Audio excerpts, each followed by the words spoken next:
Felix, auger-aliassime. Andreescu is a US Open champion. Shapovalov with the moment. Roland Fernandez. It is another performance to remember for the Canadians. Welcome to episode 5 of North of the Net, a Canadian tennis show on the Slice Tennis Network, presented by PointsBet Canada. As always, I'm Karina Mustafa. I'm joined by my two co-hosts, Brendan McCarthy and Stephen Boughton.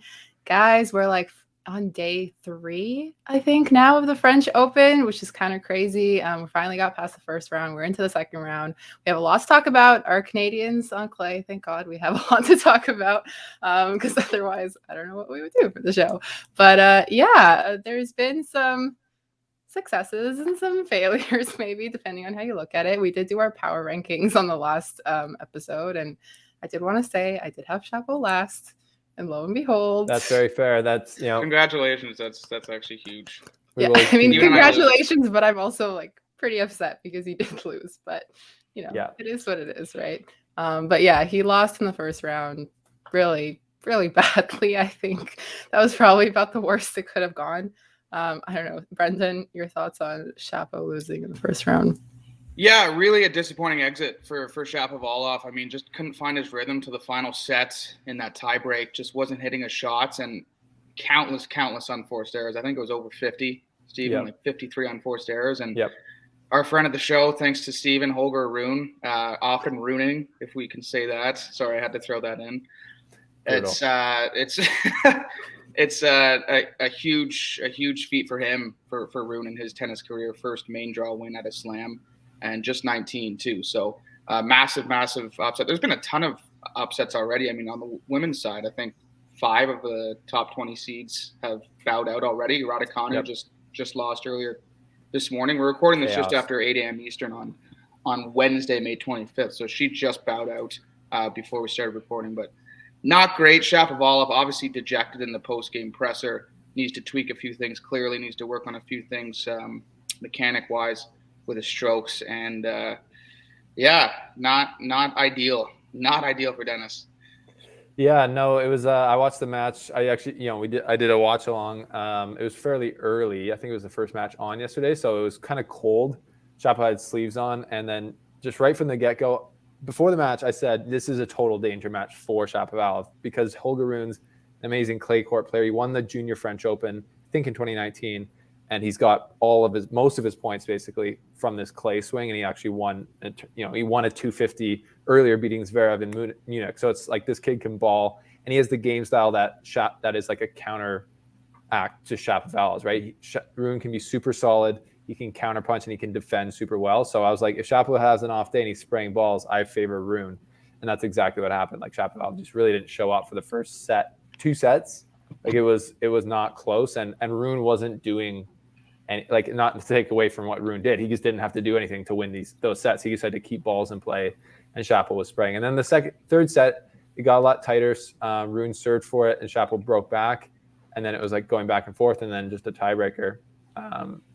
Chapo just didn't have his best game at all, and it's a disappointing loss for him. But his best season is coming up. But I think there's a lot going on with him and lack of his coaching change, and also like he's with the Wimbledon stuff, which we don't have to get into, but the points, he'll be losing like an insane amount of points if the situation stays how it is with them not being able to defend points at Wimbledon. So he could potentially drop out of like the top 50, 60, 70 after Wimbledon, even if he like won the tournament, which would be, it's just craziness right now. But anyways, tough loss for Chapo yesterday to a really good, friend of the show, Holger Rune.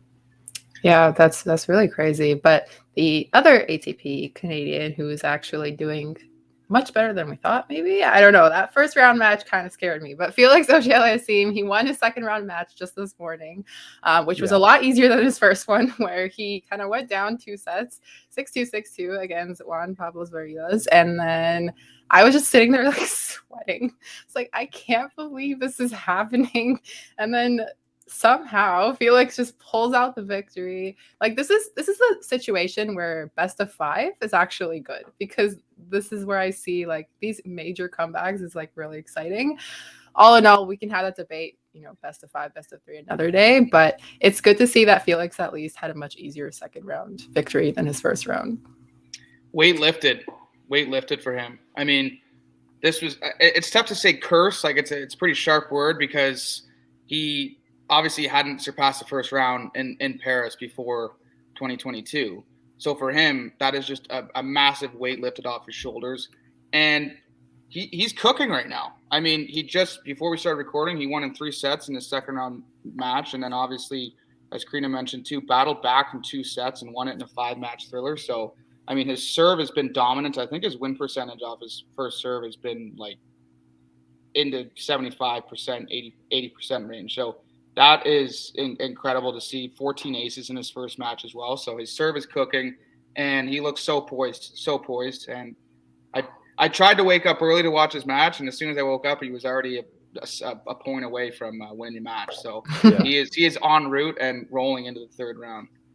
Yeah, that's good stuff from Felix. And then, it's super nice to see him just get a comfortable win, as he should have. But he probably should have won more comfortably in the first one against the opponent he was playing. But like Brendan said, his game plan, serve, big forehand, transition game coming forward, worked a lot very well today. Yeah. And he's in that 8th of the draw with Nadal, actually. So Felix could play either Krajinovic next, which is probably likely, or Gojo. Goyo probably is. I'm probably butchering that.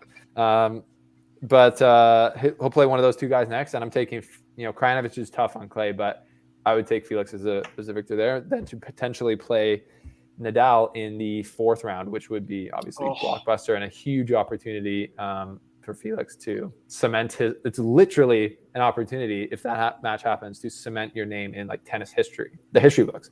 You don't even have to win Roland Garros to get your name in the Roland Garros history books. You can just beat Nadal, become the 3rd person to ever beat Nadal at the French Open, which is bonkers. So I mean, that draw in itself, like the fact of how top heavy it is versus the other half is just like, how did this happen? Like it just seems so insane to me. It is insane. I don't know how it happened. It's Djokovic and Nadal being in the same quarter. I mean, as a guy who, I don't really cheer for either of those guys as a biased fan perspective, you'll have to see it because, at least we're pretty sure we're going to get a bang-in matchup. Like either of them losing before the quarterfinals would be very, very shocking. But yeah, neither of them. One of them will fall out before the semifinals, which is crazy. And then either of them, the winner of that could play Carlos Alcaraz, which is... You mean Charlie, Steven? I mean Charlie. That's correct. Yes, I do mean Charlie. So it's a very crazy draw. Well, on the women's side too, I mean, Steve and I were talking off air. Bianca, Layla could potentially play each other in the 3rd round, but they're going to have to get past their second round opponents. The one that really strikes me, Karina, is Bianca versus Belinda. And if you guys recall, Bianca was referred to as Belinda once in the presser that made media waves, and she handled it like a pro. I think she's one of the best players with the media on tour. You can get like, tips from PR and your coach and your agent or whatever, but she handles it like beautifully, I think. And I was checking out the odds courtesy of PointsBet Canada.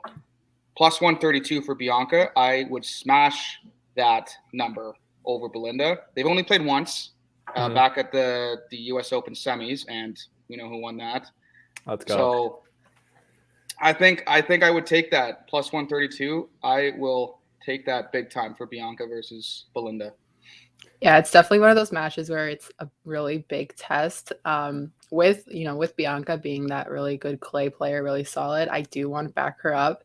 I'm still very, very nervous. Like I won't lie, like I'm not going to be calm during this match at all, but I do think that she can pull it off for sure. Yeah, you're right, Karina. It is a test, and that is what I'm just looking at Belinda Bencic's clay record over the years, and it's like decent. It's not, I wouldn't say it's amazing. 11-6 in 2019, 7-2 in 2020. Then we had the pandemic, but yeah, it's another test match. But Bianca, if we, her every tournament she's won one more match, so she's trending in the right direction. She already beat Collins. She lost to Swiatek, but literally everyone loses to Swiatek. So that's not.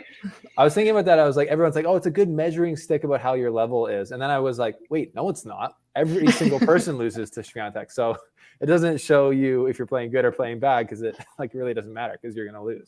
So that actually to me doesn't really mean anything. The fact Unless that you beat her. Unless you beat her, then yeah. But it's like, yeah. It's like, yeah, if you beat her, then you know that things are going insanely well. More or like things are going not well for Swiatek. But it's a test. Bencic, solid player, but I believe Bianca Andreescu can beat any of these players outside of.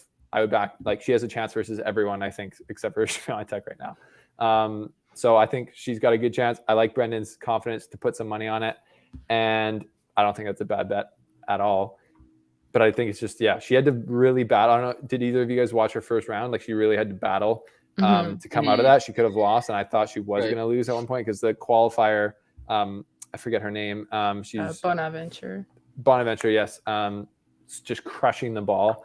And we got to see Bianca like troubleshoot in that match, which is really, really good of her, because just trading blows from the baseline, like Bianca, can do that. She has great power on both wings, but this other girl was just, she had more power. And if Bianca wasn't making her move enough at the beginning and she was losing that trade-off, so then she like adapted and started to make her move more. Bianca came forward more, kind of hit some more drop shots, and that was really nice to see, like that problem solving that you need to do in tennis matches.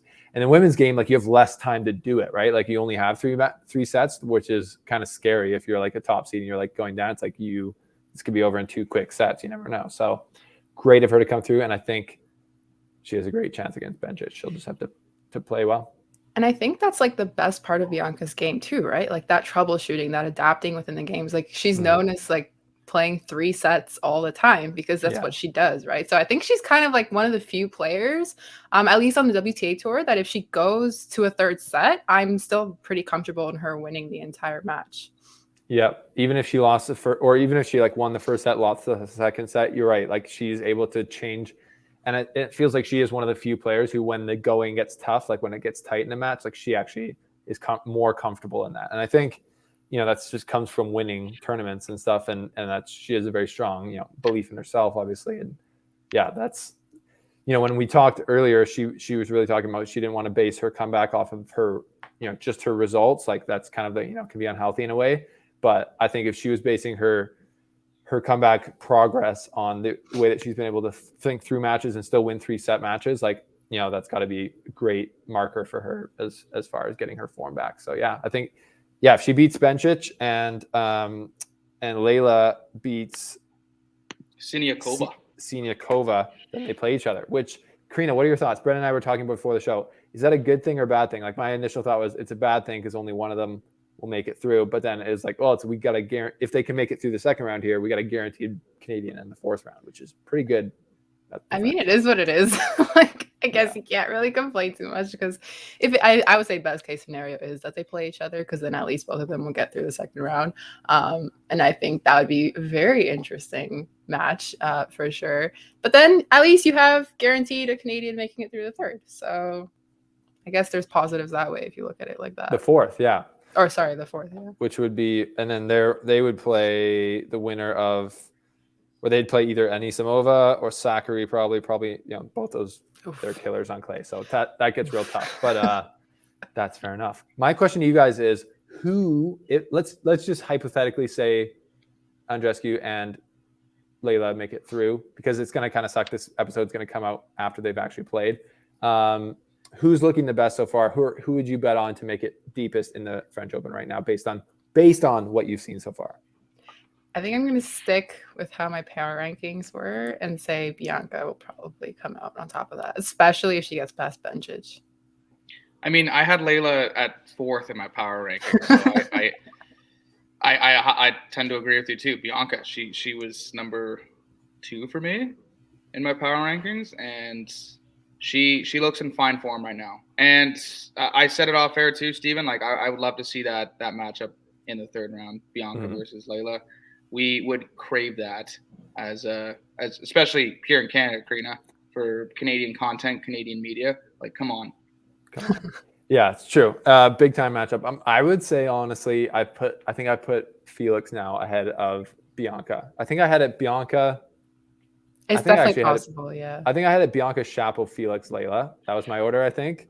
So, my bad. But I think Felix he's starting to warm up, and I think he's peaking at the right time in the clay season. Anyways, let's quickly look at also, before we go on to the Aces Faults of the Week, which I'm looking forward to as always. Outright odds. I thought this was pretty amazing from PointsBet Canada. Outright odds to win for the women is one of the most disparate things I've seen. Iga Swiatek, wild to have 1.56. I don't know what that is in the plus. Would that be what, plus 150 to win? Something like that, plus 156. I don't know. I forget how that works. But the difference between her and the second seed or the second highest odds is just nutty. Like 17 times your money for Maria Sakkari, not even double your money for Iga Swiatek to win, and we're only in the second round. So that's pretty minus 160 for Iga Swiatek to win outright. Coming in at second, as you just saw, Sakkari, plus 1,600. Like, just a stark difference. I mean, I would sprinkle some money on Sakkari. She's a force on the baseline. And it's like easy to take Swiatek because it's like, okay, minus 160, sure. And she's been dominant in 2022. But that's not even a good value for your money. Like it's like you're basically risking money to like get a little bit back if she wins, but then she could lose. She's got to win 6 more matches. Listen, we are disrespecting Simona Halep here. Come on, what are we doing? Ugh. Well, she's not one of like the top seeds. Like I think the odds makers are like respecting her by putting her in the top 5. She was second yesterday. I don't know what happened. I know she was, but is she even seated at the event? I don't think that's a good question. I have the draw up here, but I can't find it quick enough. Anyways, that's crazy. The men's has changed a little bit. It's still very tight, which makes sense to me. Charlie, Djokovic, Charlie, Nadal, Stefanos, Zverev's dropped out of the top 5. But yeah, it's really a 4-guy race on the men's, I think, right there, which is pretty interesting. Anyways, let's move on to aces and faults of the week. Who's bringing us in? Brendan, you got the ace of the week. Well, my favorite match so far of the tournament, I know we're 3 or 4 days in, but de Minaur and Hugo Gaston, 5-set thriller. The 5th set going to a tiebreak too. And I mean, Gaston's got to be my ace because he was just a beast in that he was down 3-0, Steven, in the final set. He had the home crowd behind him. I think so. I didn't watch. And yeah, de Minaur was just apoplectic at the end, like saying he was taking a lot of hecklers and jeers, and apparently he was told some things that he didn't say to the media, which is fair enough. But I mean, look, are you shocked? Like it's literally like it's like. No, that's a little bit soft from the de Minaur, not gonna lie, but that's kind of funny. Anyways. Look, there's been like, not to switch sports, but like even like Kadri in hockey has been facing some like racist comments and really bad stuff. Green, I'm sure you saw that on Twitter. So like I feel like it was really bad, to be honest, just of like what's been going on in the world of late. But sorry to put a dark cloud on that. But like it's all good. I feel like it was like, because he's like, he didn't disclose anything. I get like, you're gonna get like hecklers, but I feel like it was bad. But anyway, he lost, and it was obviously an upset because he was, I think, 17th seed de Minaur coming in. So Gaston clearly had the home base behind him throughout that match, and he's my ace. Massive win. I love me a good 5-set thriller. 5th set going to a tiebreak, and I think it was 10. I think he had to go to 10 to win the 5th set. It was like 10-8 or 10-9, something like that. But it was a marathon for sure. Yeah. Wow. My fault of the week. I had to do a little bit of searching, honestly, because I couldn't really think of anything other than like the Wimbledon situation, but we've already talked about that. And then I found it was so my fault of the week is Andrei Rublev. I don't know if you guys saw this. I didn't see this because I didn't catch the beginning of his match, but after he went down a set, he lost in tiebreak the 1st set. He has this like mini outburst where he just like smacks the ball, and it like takes the hat off of the guy who's like cleaning the clay, and he doesn't even notice. And then he continues to go sit down in his chair and like smacks the water bottle like down on the clay, and the crowd is just like, what is going on? Because they saw the guy who was cleaning the clay, they saw his hat just like fall off. Like he could have potentially gotten hurt if that ball was just a little bit lower, right? So I'm just like, this is insane. Like these outbursts, and it feels like it's only happening in ATP. Like we've talked about this before. it's like, I don't know how to control these kinds of situations. Yeah, it's like, that's just so dumb. Like, I'm like, Andre, like, where did you think that ball went? Like, he hit it like down onto the ground. Like, these guys are pro tennis players. They know how balls, like, angles work. Like, you hit it down to the ground and then it hit the bench and then flew out. Like, did you not think to check where it went? Like, anyways, yeah, that was a good fault of the week because that was ridiculous. Yeah, if it literally went an inch lower, he's defaulted out of the tournament. So, like, 'cause it would hit the guy in the head. I mean, it literally did hit the person. Like, I mean, well, it didn't hit the person. It hit his hat. Is the hat part of the person? Like, still, like, his life probably like flashed before his eyes. Totally. Very Chapeau reminiscent of when Chapeau took out that umpire's eyeball. Anyways, my ace of the week is, for me, Bianca turning that match around. I guess also shared with Felix turning that match around. Very good of them, very mature of them to turn those matches around. And I would also say, yeah, fault of the week, Rublev being a crazy person. All right, that's all the time we have for today. Thanks for tuning into the show. Make sure you're following the Slice Tennis on Instagram, sub to our YouTube channel. Links are all in the description. This has been North of the Net on the Slice Tennis Network. We'll see you for our next episode. See you guys.